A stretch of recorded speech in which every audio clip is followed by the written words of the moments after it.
What's up, everybody? This is Doug here. Today we've got another solo episode because everybody's busy. And I was, just kind of trying to think of what I wanted to do with with the new solo episodes because honestly, I was, starting to get kind of overwhelmed with retro review because I was never knowing what exactly I wanted to play, right? So we're gonna into that in a second. Uh, right off the top of your head, if gaming isn't really your thing, we've got plenty of other content for you to dive into. We've got the Gravel and Gold review. That's the Dirk Bentley album that came out earlier this year. We've got the new Avenged Sevenfold series that we just launched. It's me, it's Leo, it's Red, it's Jacob, and we sit down and we're doing a track by track analysis. And those episodes, well, episode for now, uh, you're going to find those on Spotify because as we're going through these albums, we are listening to the songs. And so the songs are stitched into the episode. So that's what you got to listen to there. And but if you do like gaming and you listen to this episode and you really like it, we've got other retro reviews out now. I think 3 or 4 episodes. We've got 2 episodes of coverage that I did of some demos that I played at the Steam Next Fest. And we've also got. Did I? Okay, no, I haven't. The Resident Evil review. Leo and I sat down and I went through every major playable Resident Evil game. So, we go through all of the classics, 1 through 3, Code Veronica, and then we did, the Survivor games, and basically every game except for Operation Raccoon City. No, not Operation. Welcome to Operation? Whatever the squad based one. I think it was Operation Raccoon City. That one wasn't available, and the Wii games weren't playable. I think every other game was reviewed in some way, shape, or form and ranked on the list. But yeah, so I mean, you got plenty of content if you like what I'm doing here. It would really mean a lot if you subscribe to us on Spotify or really anywhere, but Spotify is what would give us money, so that's really great. And speaking of money, this episode is sponsored by Dubby Energy. Dubby is this energy drink that I found off of a Facebook ad, right? And it was just a thing where it's like, hey, we're sponsoring gamers and content creators, so I just applied. I'm not even thinking I was going to do anything. But they accepted me. I tried the product. It's great. There is a great starter kit on there that comes with 4 drink pouches and a cup. It's one of those little shaker cups. And basically, it's a powder-based energy drink. You pour it into your cup, you put some water in it, and you shake it up, and boom, you got an energy drink ready to go. I have been a W customer for about a month, maybe a month and a half now, and I got my first tub in. I got the orange creamsicle one. I can't think of the name off the top of my head, but I mean, you just look up go see the orange creamsicle one. And I've been putting it in milk. When I'm at home and I can make a drink at home, I mix it in with some milk. It is fantastic. I bet like some like the beach and peach flavor. I bet that would go great in milk too. But anyway, you can go onto their website. You can order something, try it out for yourself, and if you enter in your code Night Ride Home, you will get 10% off your order, and that 10% gets kicked over to us. It helps us, kind of grow the podcast and all that good stuff. But without further ado, let me talk to you about what we're doing today. I've been kind of looking for a nice little solo podcast to do because I was kind of looking around and nobody was available for the Diablo 4 podcast. Nobody was available. Leo was busy today, and Avenged Sevenfold episode 2 reviews tomorrow. So I was kind of like, man, I really want to get an episode in the can, and I was kind of going through my list, and there was one. Back when I first had the idea to do a podcast again, after Here We Are shut its doors down, I had the idea of ranking and reviewing things, kind of similar to what kind of funny does with movies, but I always wanted to do it with video games, right? And music. And we kind of saw us, start that with the Resident Evil series and the Avenged Sevenfold series that we're starting now. But my dream project that was, before allegedly the Steam Deck came out was just out of reach. Like I was never going to be able to do it. and it was the idea of doing Super Smash Brothers in review. And a lot like when you hear that, you kind of think, oh, well, he must mean that he's going to review the Super Smash Brothers games, and that is not the case. What I am wanting to do is I want to take the characters from Super Smash Brothers, play their games, review and rank those. Uh, and honestly, it's been a big struggle of figuring out how to structure it. Originally what I was doing was I had gone through, right, and I would pick a series and I would go in chronological order and I made spreadsheets, right? Of, okay, so in the years 1990, these games from the series came out, and then I go to another series. So like I would start with like Final Fantasy. We put all the Final Fantasy games, by year, and what console they were on, and then I'd be like, okay, Mario, and then boom, Mario games, and then boom, all of the Donkey Kong games, boom, all of the Fire Emblem games, and about halfway through doing that, I realized that this was too much, and I didn't like the way it was structured because, I mean, one, if I were to have done it that way, right? there was like there would be an oversaturation. I would be so pissed off from playing Final Fantasy games at the beginning of the series because there were, between I think 1990 and 2000, there were so many Final Fantasy games, and I didn't want to do that. I'm thinking that maybe in the future, when you see how I'm going to do this, I might change it and go back and play some of the other games in those franchises and take those, like, what, for example, what I'm thinking about doing is after a year from now, maybe 2 years from now, when this series wraps, maybe if we go back to Final Fantasy as an example, I could take the Final Fantasy games out of the rankings and then look at them and then play on the Final Fantasy games that weren't in that list and go from there.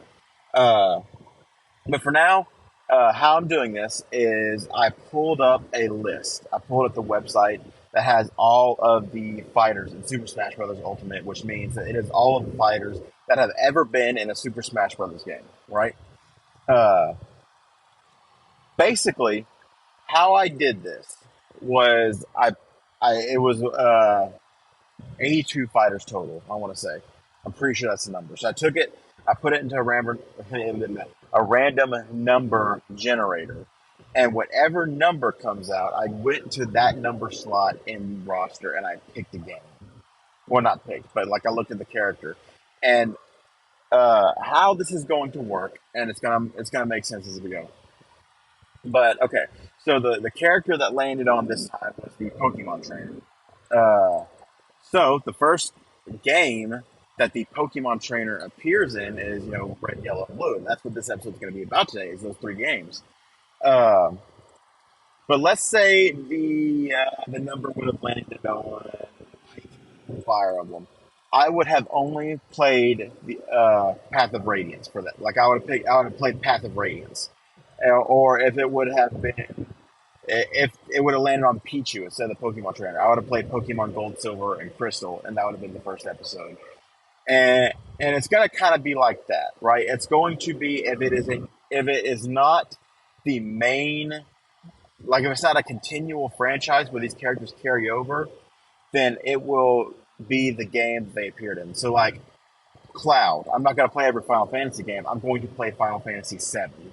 Uh, and then and let's say that we get through that episode with Cloud, and it lands on him again somewhere down the line. So I'm going to look at that, and I think the next Final Fantasy game with Cloud is probably Final Fantasy Crisis Core, maybe. So I play Crisis Core, and if it did it again, it would be Final Fantasy VII Remake, so on and so forth. And going back to the Fire Emblem example, most of the Fire Emblem characters on the list are only in one game. But like in the case of Ike, if I played through Path of Radiance and then went back again and it landed on Ike again, I would play whatever. Can't see. I've never played the Wii Fire Emblem. That was a sequel to Path of Radiance, and I think Ike is the main character of that one. So I would do the next game that Ike is in. So that's how it's gonna go. If it's a character like Mario, I'm just gonna pick the next Mario game on the list. But if it's a character that only appears in a certain game, that is the game that's going to get picked out of the hat to play. Uh, another good example of that is I was planning out the first episodes for this, right?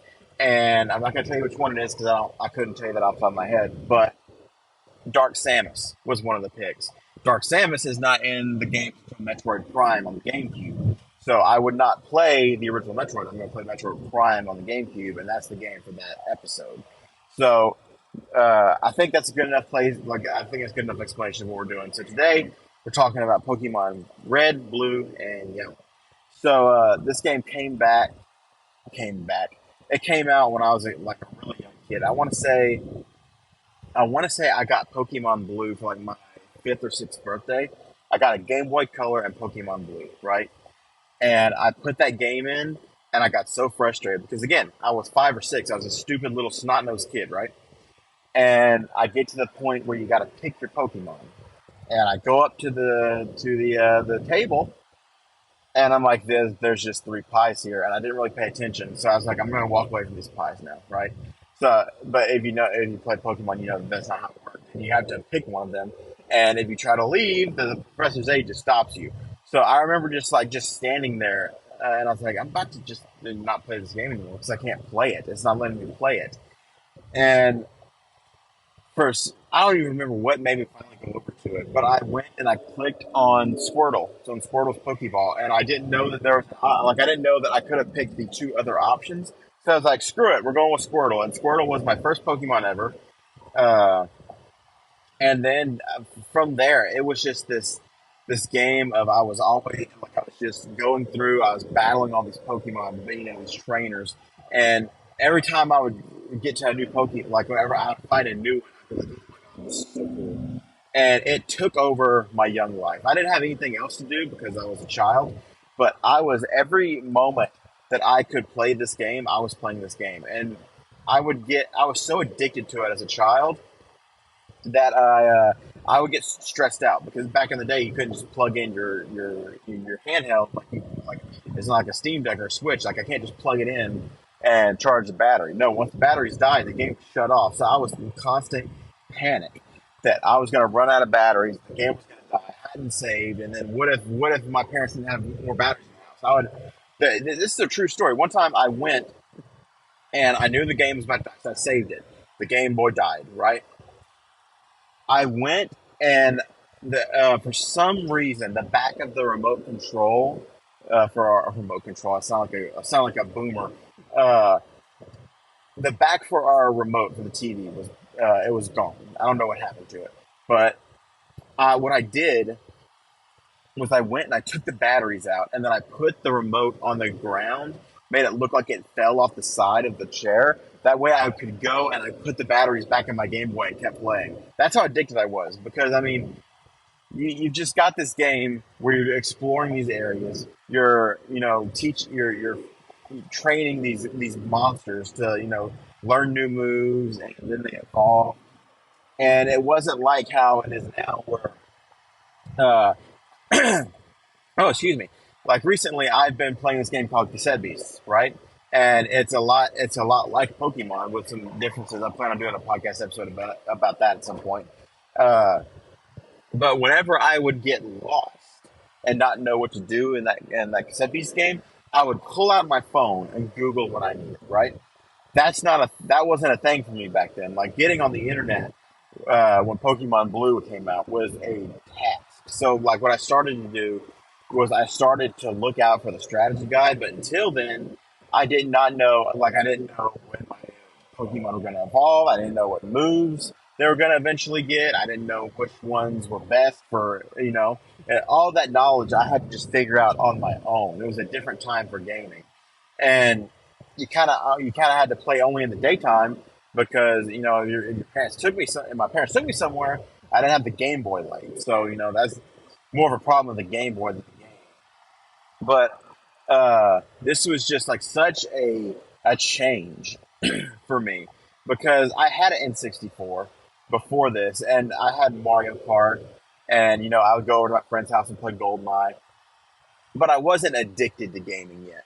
This is what changed that for me. I will never forget after I finally clicked and Pokemon Blue became this addiction for me that I was, every time I would get home, I'd click on the Game Boy and I'd be like, okay, what I'm going into a new town. Let's figure it out.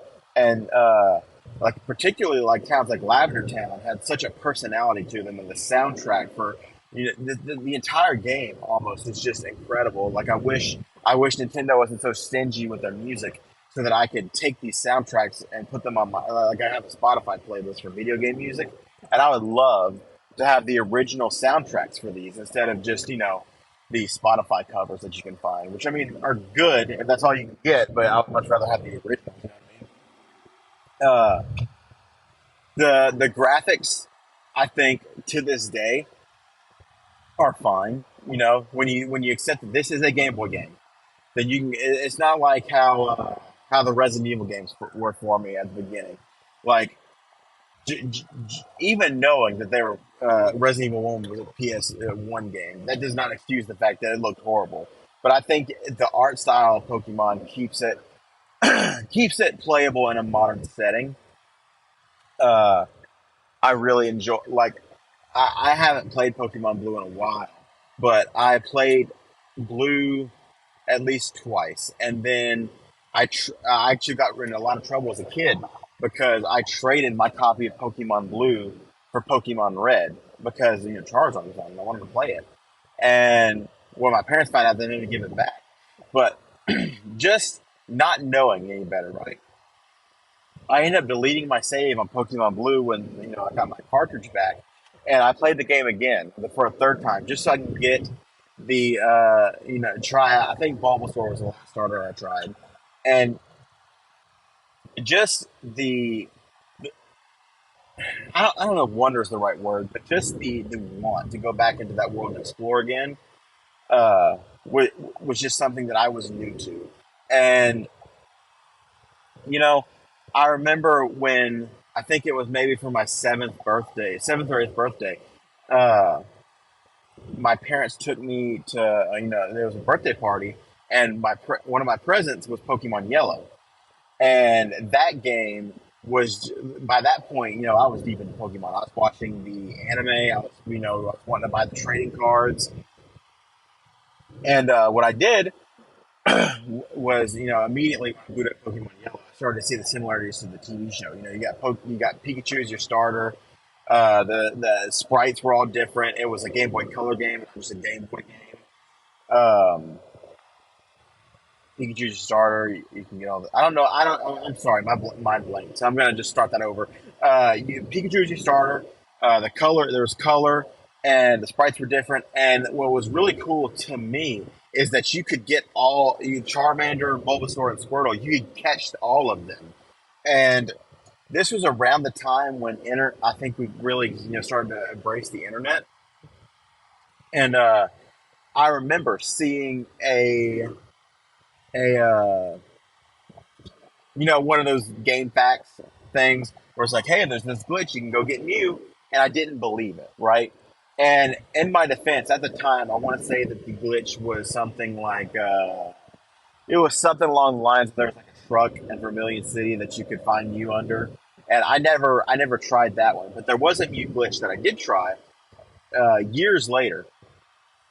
It was something to do with the little bridge, the Nugget Bridge, north of Cerulean City, where you would go up there and you would do something a very particular way, and then you would catch Mew. And I did that years later when they put the original Game Boy Color games on the Virtual Console for the 3DS. That was such a game changer for me because I was just floored that I could have caught a Mew this whole time. Uh, but going back to the original Pokemon Yellow that I played when I was a kid, Jesse and James from Team Rocket was in it. Uh, you had Fat Pikachu, of course. And then you also, I think Fat Pikachu was in Yellow. I think he was. Anyway, uh, but yeah, I mean, it was closer to the show. The new sprites were fantastic, and I think that they just really took the original Red and Blue and they changed enough of it to where I didn't notice.